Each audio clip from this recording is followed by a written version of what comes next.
pourquoi justement ces militants islamistes sont si insolents? Parce que c'est quand même effrayant, quoi. C'est parce que il y a chez nous une espèce de crispation honteuse. Et il y a le fameux relativisme culturel. Ça, c'est vraiment la bête noire. Si toutes les cultures se valent, ça c'est le credo d'une certaine gauche, si toutes les cultures se valent, pourquoi pas la polygamie en France? Pourquoi pas l'excision? Tu comprends? C'est ça le drame. C'est qu'il faudrait réajuster un peu le tir. Il faudrait abandonner la conscience malheureuse de l'ex-colonisé et dire non. Moi je le dis clairement, il y a des cultures plus avancées que d'autres. Et incontestablement, la culture occidentale est infiniment plus avancée sur le plan des libertés individuelles, de la séparation de l'Église et des États et du droit des femmes. Incontestable.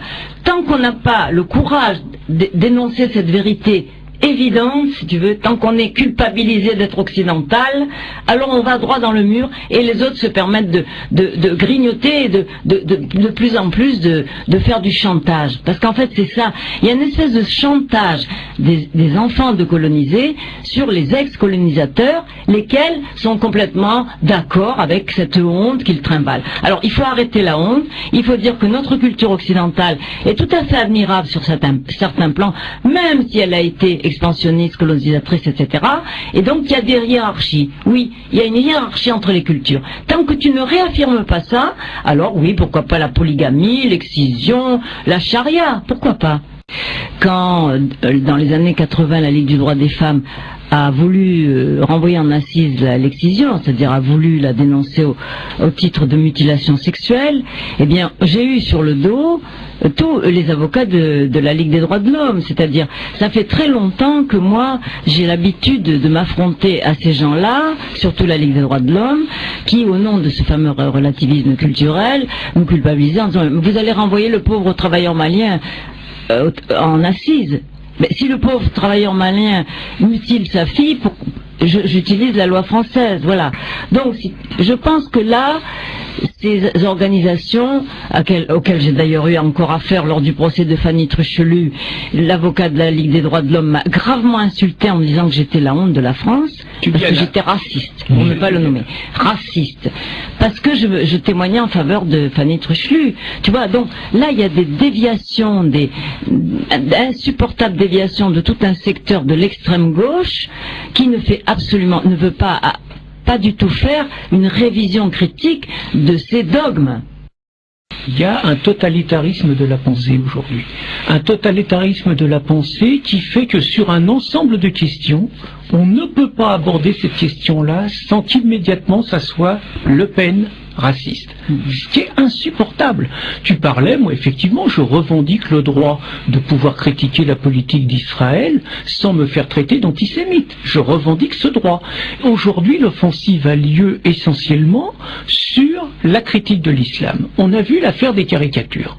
C'est quand même invraisemblable. Cette affaire est énorme.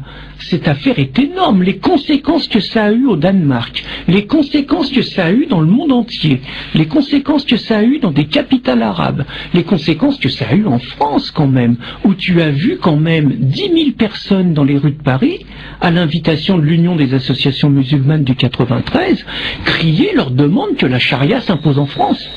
C'est très clairement ça leur revendication, c'est-à-dire pas le droit de critiquer le prophète, pas le droit de dessiner le prophète, pas le droit de faire de l'humour avec le prophète. Alors on se prend dans la gueule, vous défendez le choc des civilisations. On défend pas le choc des civilisations, du moins pas dans ce sens-là. On défend simplement le droit à la liberté de parole, le droit à la liberté, à la libre critique de tous les dogmes. Tous les dogmes, c'est tous les cultes. Tous les cultes, c'est l'islam. Je veux dire, les libres penseurs historiquement, nos ancêtres, on a gagné cette liberté dans le sang, bien souvent. Ça n'a pas été facile contre les catholiques. Quand on regarde ce que se permettaient les libres penseurs au XIXe siècle, l'insolence dont ils étaient capables vis-à-vis de la religion catholique. Et c'est bien, c'est grâce à cette insolence qu'on est aujourd'hui dans une société où on peut avoir les guignols de l'info qui se foutent du pape et tout. C'est grâce à eux. Mais c'est pour ça qu'on a fait ce livre, c'est justement pour dire arrêtons de nous laisser culpabiliser. Arrêtons de nous laisser culpabiliser par le chantage au racisme. Arrêtons de nous laisser culpabiliser par le coup de l'islamophobie. Le MRAP amalgame systématiquement l'islamophobie et du racisme. Donc nous, le sens de ce livre, le sens de notre message, c'est arrêtons de nous laisser culpabiliser et sachons appeler un chat et un projet politico-religieux fasciste, un projet politico-religieux fasciste. Sachons ouvrir les yeux, sachons regarder qu'aujourd'hui il y a une offensive dont il faut mesurer la gravité et arrêtons de regarder ailleurs. Si on veut préserver le droit d'être athée dans notre pays, si on veut préserver la laïcité, si on n'a pas envie de voir, par exemple, il y a des choses graves qui se passent. Vous avez à Torcy en Seine-et-Marne, vous avez 400 militants musulmans qui envahissent une mairie pendant 4 heures pour imposer au maire un terrain pour construire une mosquée. T'en as entendu parler ? Il y a beaucoup de personnes qui en ont parlé. Vous avez à Strasbourg, depuis plusieurs semaines, des centaines de musulmans devant la mairie qui imposent la prière devant la place de la mairie, qui envahissent l'espace public pour l'imposer. Hier à Montpellier, tu as eu le même phénomène. Quand Xavier Dore et ses intégristes catholiques imposaient dans les hôpitaux des occupations parce qu'ils se battaient contre le droit à l'IVG et qu'ils estimaient qu'avorter c'était tuer. À juste titre, il y avait des réactions, on gueulait, Xavier Dore était arrêté. Là, vous avez des personnes qui exercent une véritable violence contre les institutions de la République, contre la séparation du religieux et de l'État, y compris en envahissant une mairie. Je veux dire, quand c'est des syndicalistes qui envahissent une mairie, ça dure pas longtemps. On envoie les flics et on fait le ménage. Là, on dit rien. On dit rien, c'est encore la stratégie des petits pas, des accommodements raisonnables. À Torcy, ça se termine comment ? Le maire socialiste dit « J'ai reçu ces gens-là, effectivement, ils étaient victimes d'une discrimination, il n'y a pas de problème, il y aura un accord, ils auront un terrain, ils auront une mosquée. » Il y a le mode d'emploi. Hein. Moi, quand je sais apprécier un rapport de force, je sais comment faut faire aujourd'hui. Je trouve que c'est particulièrement grave.